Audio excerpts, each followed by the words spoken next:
evening. Come have a drink with me. It's the weekend. It's a good time for drinking. And, yeah, welcome. Thank you for joining me, by the way. I appreciate you being here. It's good to drink alone together, as I often say. So, anyway, cheers to you.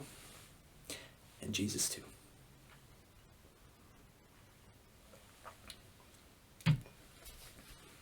I got a red wine. That's what I'm drinking. Cabernet. But you can drink whatever. You know? I won't judge. Tons of things to drink out there, so drink whatever you want, you know? It was always odd, to me anyway, that people get almost offended or upset, you know, when you drink something else. Like, oh, you drink vodka, or you drink whiskey or whatever. Tequila, you know, and they go, whoa, you know. It's fine. Each their own, right? Live and let live. So, I'm having a red wine. You're welcome to have whatever.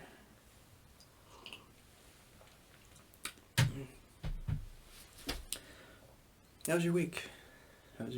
Was it good? Mine was alright. Work, errands, the usual. You know how it is.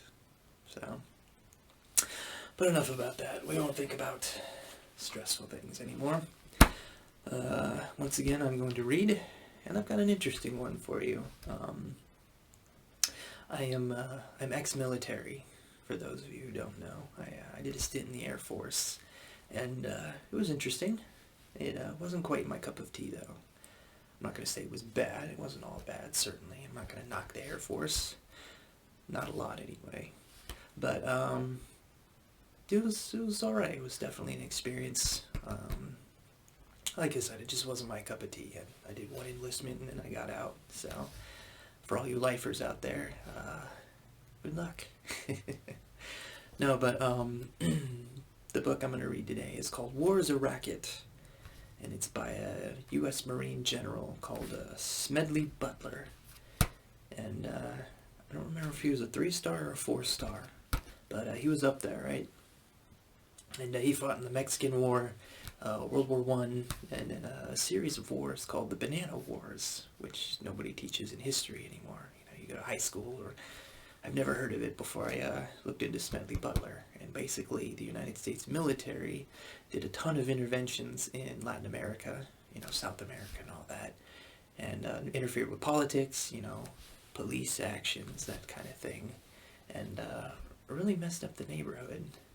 And Mr. Butler, General Butler, saw that, and he saw how ridiculous it was, and how many lives were being ruined, and it really touched him, and he wrote about it, and one of his books is Is A Racket, and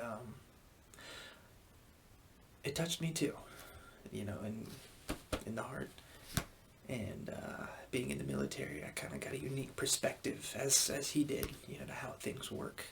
So anyway, I'm just going to read the first part. We'll keep it short, and I think you'll find it interesting, enlightening, and I just hope it makes you stop and think, even if it's just a little bit. I think I'll have done my job. So anyway. Let's see, yeah, Is A Racket, Major General, Major, I think that's 2 stars, but don't quote me on that. Alright, without further ado, you get comfy as well, please. Chapter 1, I'm not going to read the whole chapter either, just part of it. Is A Racket. War is a racket. It always has been. It is possibly the oldest, easily the most profitable, surely the most vicious. It is the only one international in scope. It is the only one in which the profits are reckoned in dollars and the losses in lives. A racket is best described, I believe, as something that is not what it seems to be to the majority of people. Only a small inside group knows what it is about. It is conducted for the behalf of a very few at the expense of the very many. Out of war, a few people make huge fortunes. In the World War, a mere handful garnered the profits of the conflict. At least 21,000 new millionaires and billionaires were made in the United States during the World War. That many admitted their huge blood gains in their income tax returns.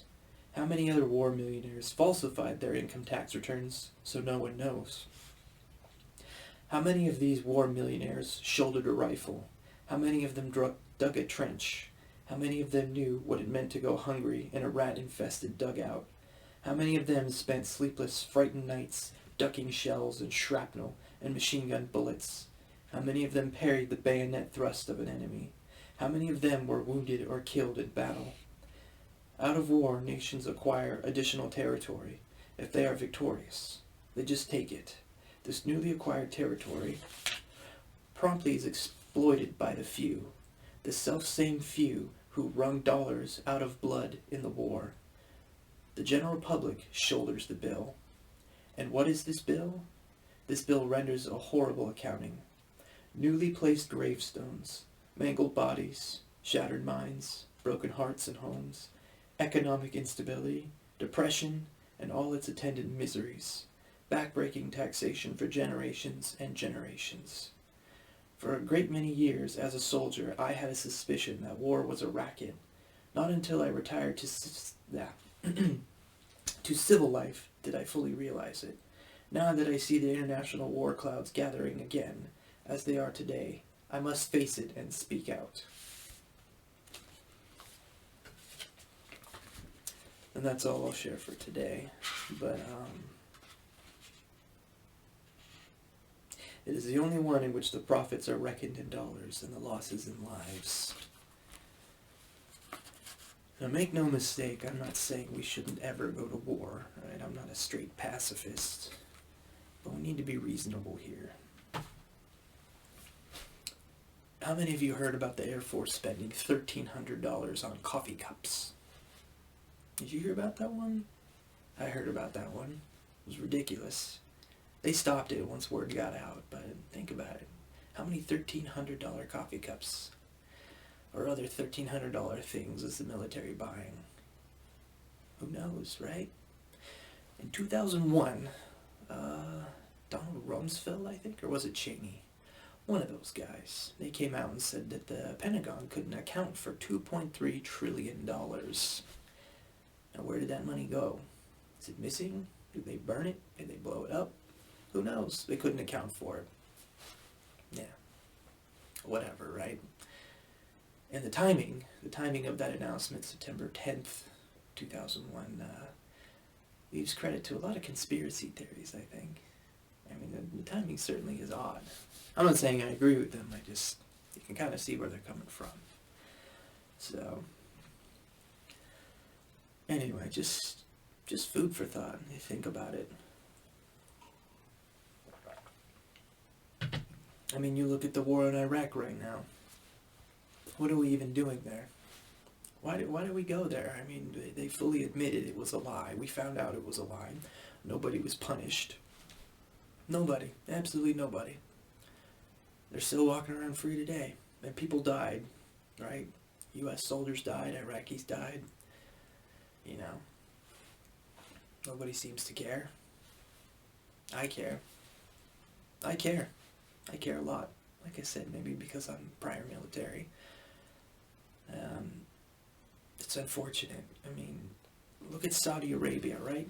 Most of the hijackers, I think it was 15 out of those 19 hijackers, was Saudi Arabians.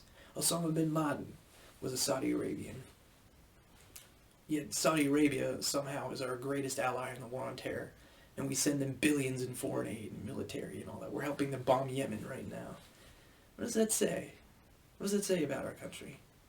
And honestly, think about it. I mean, I know if you're a conservative, pro-military, I get you, man. I grew up in a conservative household. I get it, right? And I'm pro-defense, right? We need to protect our country. I get that. But let me ask you this. Serving in the military, or if you're thinking about joining or whatever, ask yourself this. Are you serving our country? Are you really fighting for our freedoms? Or are you serving the interests of international elites and bankers Ask yourself that. I think you might be shocked at the answer if you truly did some digging, right? Afghanistan. What are we even doing there? Nobody knows. Nobody knows what we're doing there. What's the objective? Yet we're spending billions of dollars there for what? As Smedley said, Smedley, the general, the good general, the taxpayers shoulder the burden for that. Everything costs money. And a lot of people seem to have forgotten that nowadays. They think money grows on trees, but it doesn't. It's got to come from somewhere. We want to be in Afghanistan, we got to pay for it. Or the bank's got to print money and make inflation and raise prices for the rest of us. But we'll cover that topic some other time, not today. My point is that all of these adventures are terribly wasteful, and we're not getting anything out of them. So why are we there? What are we doing? We need to get out of there. But certain interests don't want us to get out of there, right? They're making the dollars. They're making lots and lots of dollars. Are you going to let them get away with that? I guess that's my point, isn't it? Are you going to let them get away with it? I'm just one guy. I'd like to see us pull out. We don't belong there. They don't want us there. Why are we even there? We'll say the region will become destabilized when we pull out. Let them figure it out. You know? Sorry, it's harsh, I know. And you say, well, what about the money we already spent? What about the lives that were lost because we went in there? I hate to break it to you, and this is going to sound harsh, believe me, I know. But those dollars and those lives were wasted the minute those boots hit the ground. It's just like Vietnam. When are you going to get out? You got to pull out sometime, right? You going to wait until more lives and more dollars are lost, or are you going to cut it now? It's almost like a gambling addiction, isn't it? Stakes are higher. Put in more money, put in more money. I say, you cut it. Cut your losses. We've lost enough. Too many boys didn't come home. Boys and girls, heck. They didn't come home. Too many dollars wasted. It's a shame. So, anyway, I'll get off my soapbox now. Kind of a stressful topic for drinking, I know, I'm sorry. But like I said, being prior military, it's kind of near and dear to my heart, and I think I have a unique perspective on things. You know, a lot of these people, they get gung-ho, USA, and they get so blinded by their patriotism. And believe me, I'm a patriot, okay? I am a true diehard patriot. I love my country. I'll fly the flag any day. But sometimes being a patriot means going against your government. And people are scared to say that, I know. But I'm not.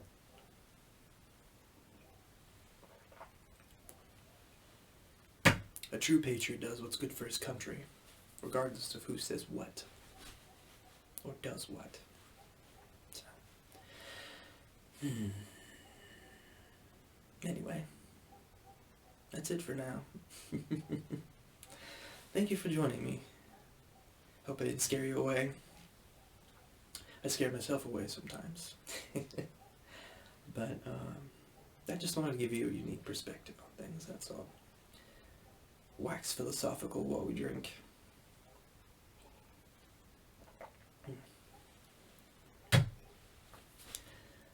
Well, anyway, it's very late. And I hope you have a good night. I do. And I hope you have a great weekend. I hope your week is good. And I just hope everything is good for you, I hope things work out for you. Whatever you're doing, your job, your career, family. If you're sick, I hope you get healed. I pray for you, I do. I'll pray for you if you want. I have no problem doing that. And whatever it is, I wish the best for you. And that's all. And with that, I wish you a good night, once again, I think.